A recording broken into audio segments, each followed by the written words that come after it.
Olá a todos. Neste vídeo vamos discutir sobre os principais desafios na implementação de um sistema distribuído. O primeiro item que vamos abordar é a questão da heterogeneidade.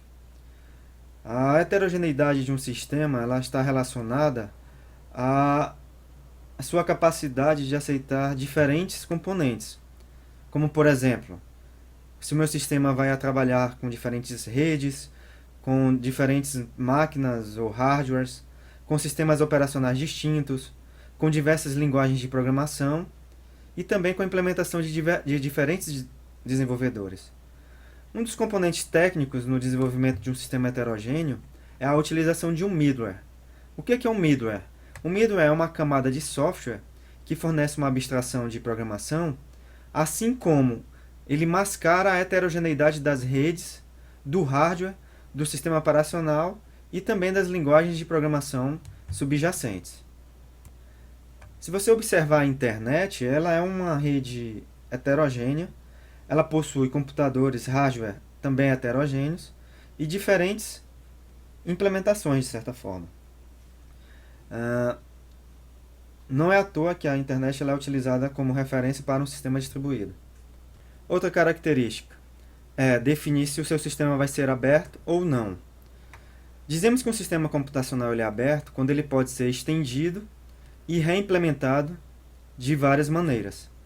O conceito de abertura está relacionado sobre a publicação ou a divulgação da documentação ou das interfaces do teu sistema, permitindo que outros desenvolvedores contribuem no crescimento em novas funcionalidades desse novo sistema. De forma resumida, os sistemas abertos eles são caracterizados pelo fato de suas principais interfaces serem publicadas. Também são baseados na estipulação de um mecanismo de comunicação uniforme e em interfaces publicadas para acessos aos recursos compartilhados. Os sistemas distribuídos abertos eles podem ser construídos a partir de hardware e software heterogêneo, possivelmente de diferentes fornecedores. Mas, para que um sistema funcione corretamente, a compatibilidade de cada componente com o padrão publicado tem que ser cuidadosamente testado e verificado. Outro quesito a ser analisado é a segurança. Uma vez que os sistemas distribuídos eles compartilham recursos, é interessante a análise da segurança em cima daquele recurso. Essa análise ela se dá através de três componentes. O primeiro componente é a confidencialidade, onde planejo a proteção contra a exposição para pessoas que não são autorizadas. Desta forma, para eu poder criar mecanismos de autorização, eu tenho que ter mecanismos também de autenticação, de identificação de quem está acessando o sistema, certo?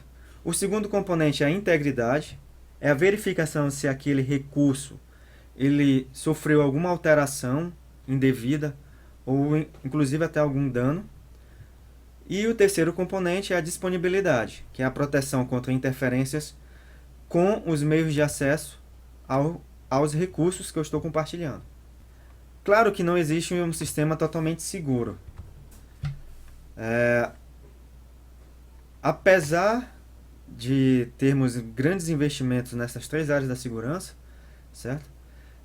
A gente pode citar dois tipos de ataques que são frequentes em sistemas distribuídos, como por exemplo, o ataque de negação de serviço e a segurança do código móvel, certo? A internet, vez por outra, ela sofre alguns sites, alguns servidores, com um ataque de negação de serviço, né?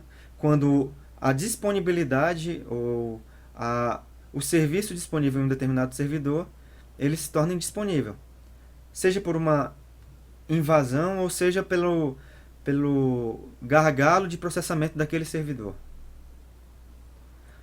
Já a segurança de código móvel, um exemplo que ocorria antigamente, era a execução dos applets. O que são os applets? Se você que já estudou Java, sabe que applets eles são aplicações que rodam no ambiente web, né? São carregados na máquina do cliente, onde se localiza o browser, e então é executado aquele trecho de código. E quando a segurança ainda era muito vulnerável na internet, era comum alguns applets possuírem códigos maliciosos, né, que invadiam a sua máquina, que roubavam dados, que manipulavam alguns recursos de forma não autorizada. O quarto quesito é a escalabilidade.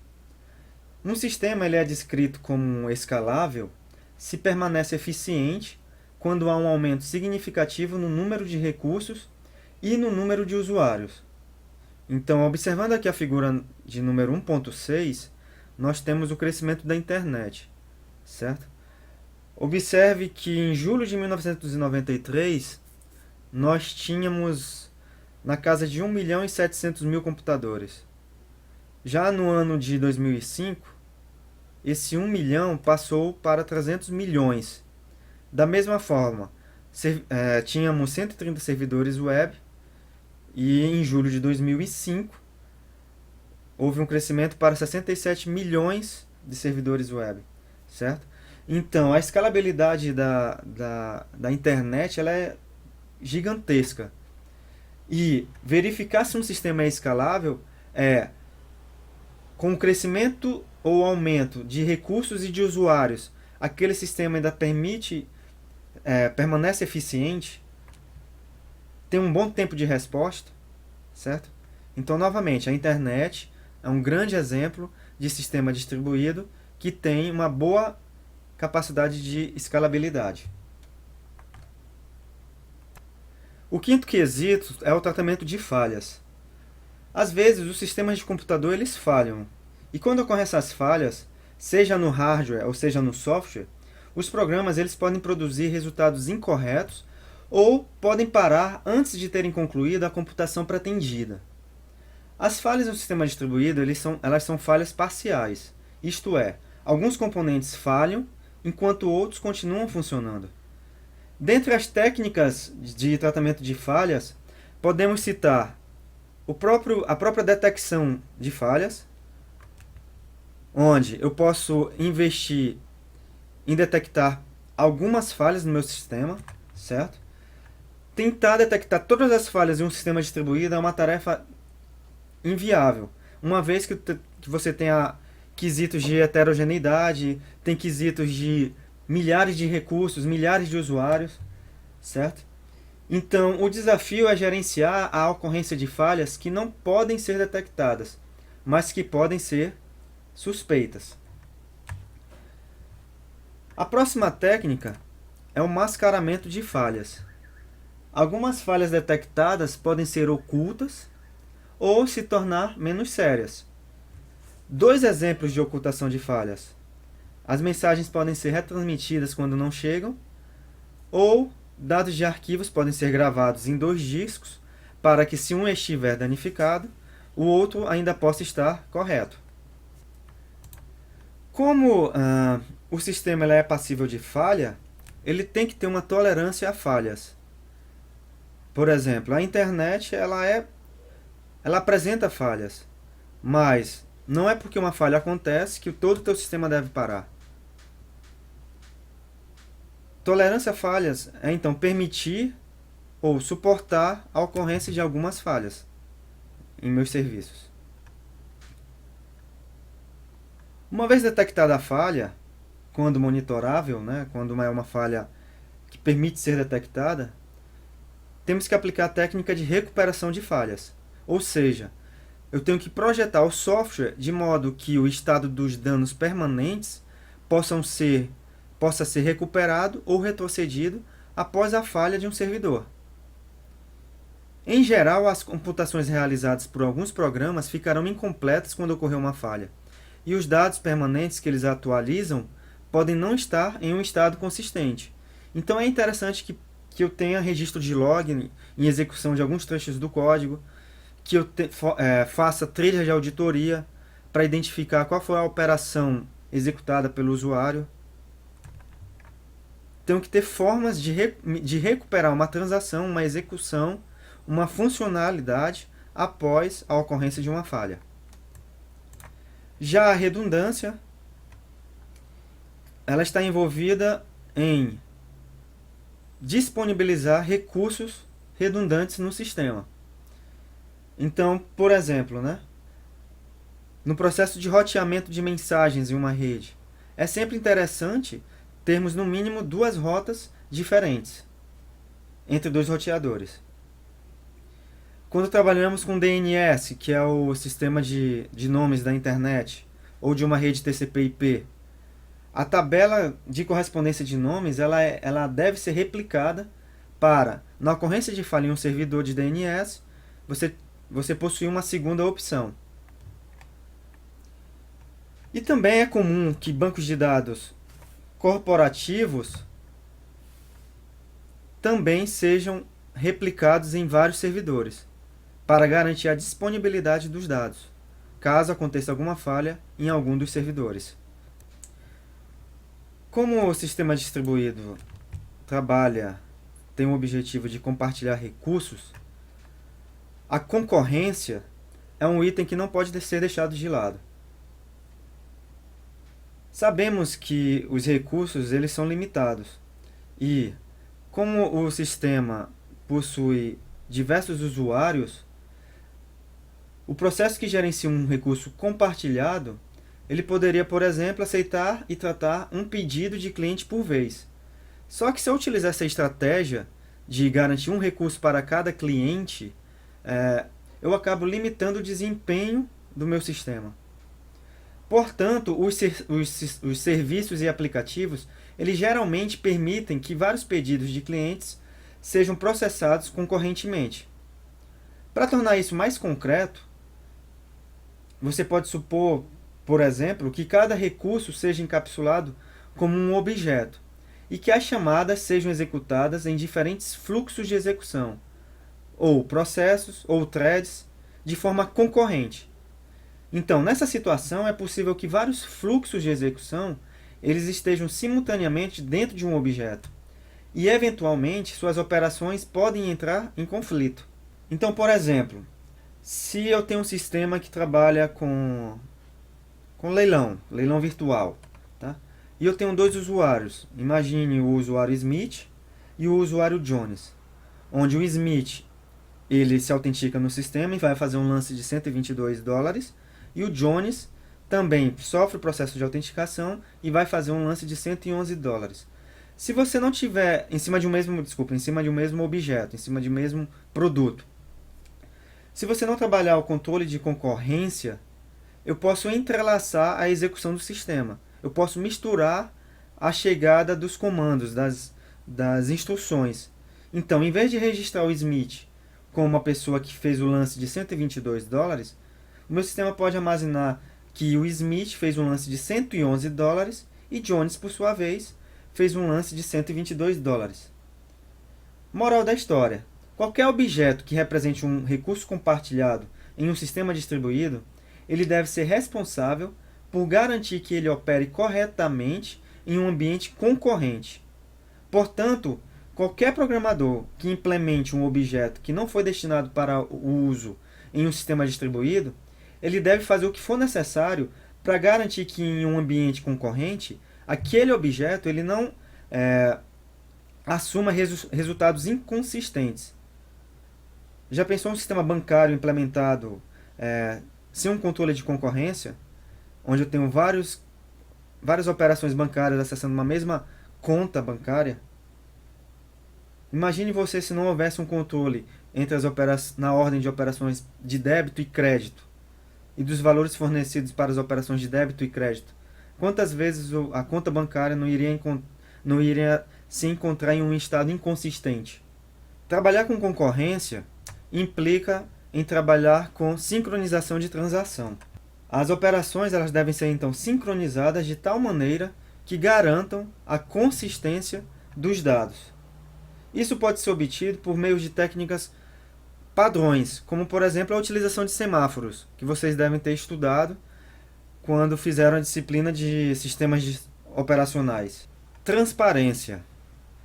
Por definição, a transparência ela é definida como a ocultação para um usuário final ou para um programador de aplicativos da separação dos componentes em um sistema distribuído, de modo que o sistema seja percebido como um todo em vez de como uma coleção de componentes independentes.